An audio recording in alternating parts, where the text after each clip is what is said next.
शांति। हम देखते हैं कि कैसे मनहर दादी जी ने बाबा ने कहा आपको जाकर अभी बाहर सेवा करनी है। लौकिक संबंधियों के पास जाने के लिए जब ट्रेन में जा रहे थे तो ट्रेन से ही कैसे उनको सेवा के निमंत्रण मिलते गए। बाबा ने उत्तर में लिखा कि तुम दोनों भेड़ बकरियां हो। क्या है ये वृत्तांत, आज ये देखते हैं। दिल्ली में मेरे 4 भाई थे। मनहर दादी के 4 भाई थे दिल्ली में। मैंने उनसे कहा कि मैं आपकी सेवा करने आई हूँ। चारों भाइयों के पास एक एक मास रहकर उनकी अच्छी सेवा की और दूसरों की भी सेवा की। उसके बाद मैं और गंगे बहन दोनों चांदनी चौक में एक राम मंदिर में जाकर ठहरे। उन्होंने हमें एक कमरा दे दिया। हम अपने हाथ से खाना बना के खाते थे। मंदिर के ट्रस्टी ने हमें मंदिर में बनने वाला खाना ही लेने के लिए कहा। हमने कहा कि हम किसी के हाथ का नहीं खाते हैं। इस प्रकार हम मंदिर का भी खाना नहीं खाते थे। वहां एक ट्रस्टी बहुत प्रभावित हुआ, भावना में आ गया और कहा कि हम अनाज, दाल, चावल आदि देंगे। उसने सारी अनाज सामग्री भेज दी। मंदिर में काफी माताएं आती थी। हम उनकी सेवा करती थी, जिसके फलस्वरूप एक मास में काफी माताएं ज्ञान सुनने आने लगी। योग में तो इतनी चढ़ जाती थी कि सभी ध्यान में चली जाती थी। फिर धीरे धीरे यह बात इस ट्रस्टी के ऊपर जो दूसरा ट्रस्टी था उसको मालूम पड़ी।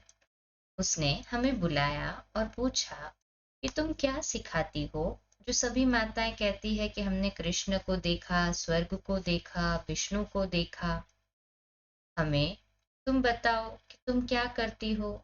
वह ट्रस्टी बड़ा पढ़ा लिखा और एक्टिव था। मैंने उसको बहुत समझाया कि हम तो कुछ नहीं करती है, सिर्फ ज्ञान और योग सिखाती है। लेकिन वह विश्वास करने के लिए तैयार ही नहीं था। फिर मैंने अर्थात मनोहर दादी ने कल्प वृक्ष अर्थात झाड़ का चित्र निकाला और दिखाकर उसको समझाने लगी। लेकिन उसकी नजर चित्र के नीचे पड़ी। उसमें छोटे छोटे अक्षरों में लिखा था कि Ramayana is a novel. Ramayana एक उपन्यास है। उसने वह पढ़ा और उसके मन में आग लग गई।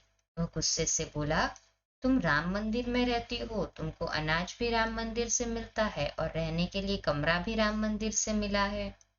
तुम्हारे चित्र में लिखा है रामायण इज नॉवेल। उसको गुस्सा उसका गुस्सा तो और बढ़ता गया। उसने बोला कि यह तो लिखत निकालो या तो चित्र निकालो या फिर तुम यहाँ से चली जाओ।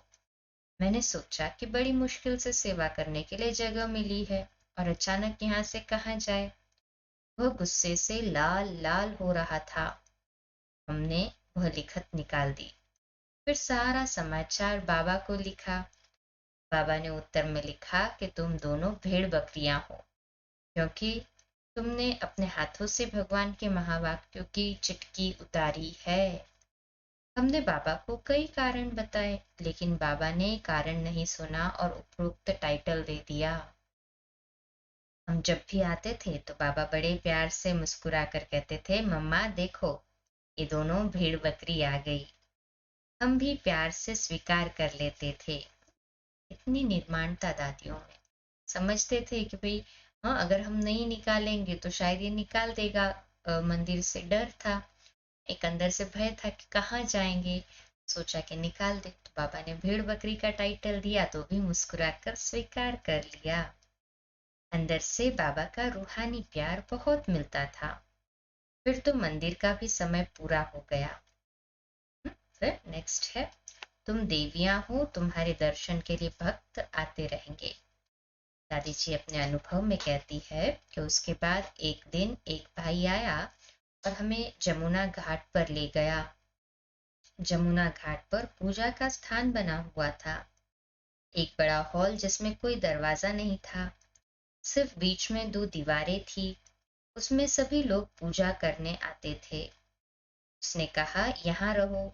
शाम का समय था। मैंने कहा, यहाँ जमुना घाट पर बिना दरवाजे वाले मकान में कैसे रहेंगे? उसने कहा, तुम तो देवियां हो, तुम देवियों के दर्शन करने भक्त आते रहेंगे, तुम्हारे को कोई कुछ नहीं करेगा।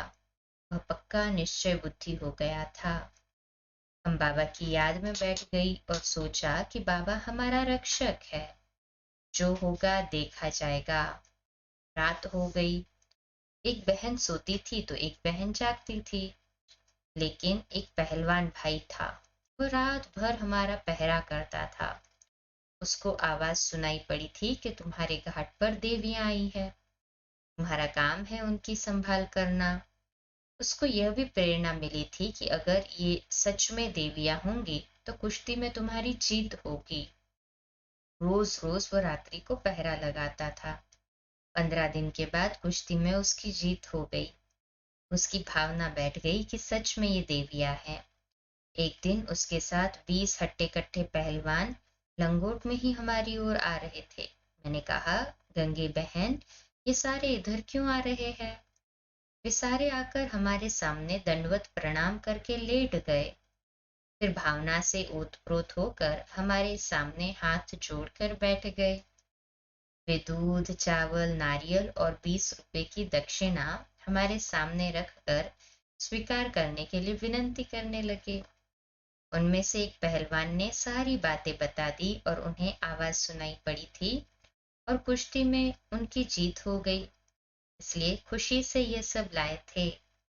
मैंने उनको बाबा की याद में प्यार से दृष्टि दी और कहा, ये सभी तुम ले जाओ और खीर बनाकर खाओ।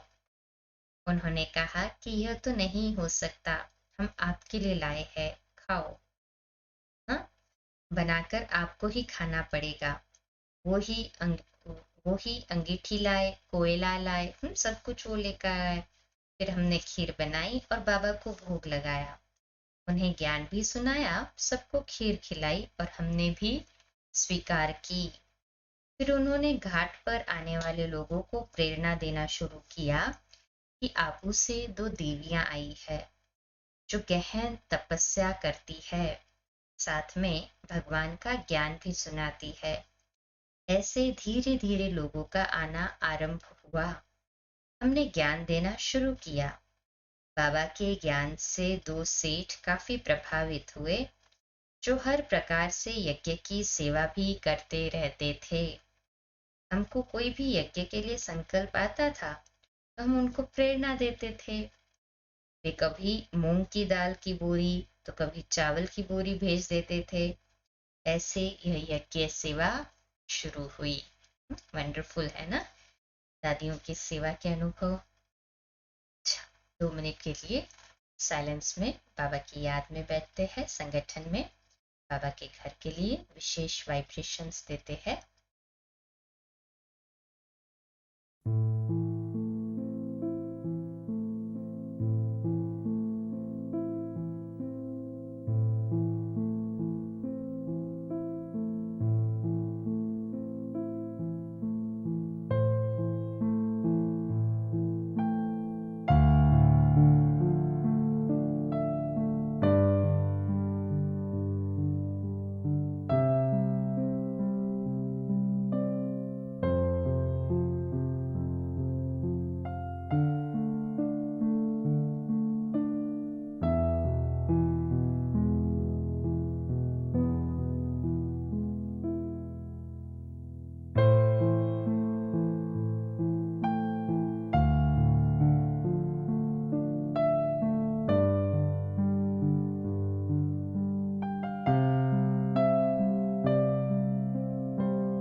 अच्छा, शुभ रात्रि। कल सुबह लाइव अमृत वेला मेडिटेशन मिलेंगे 3:30 से 4:30 और 4:30 से 5 प्यारे मीठे बाबा की मधुर मुरली, और रात्रि क्लास रोज की तरह 8:45 बजे। ओम शांति।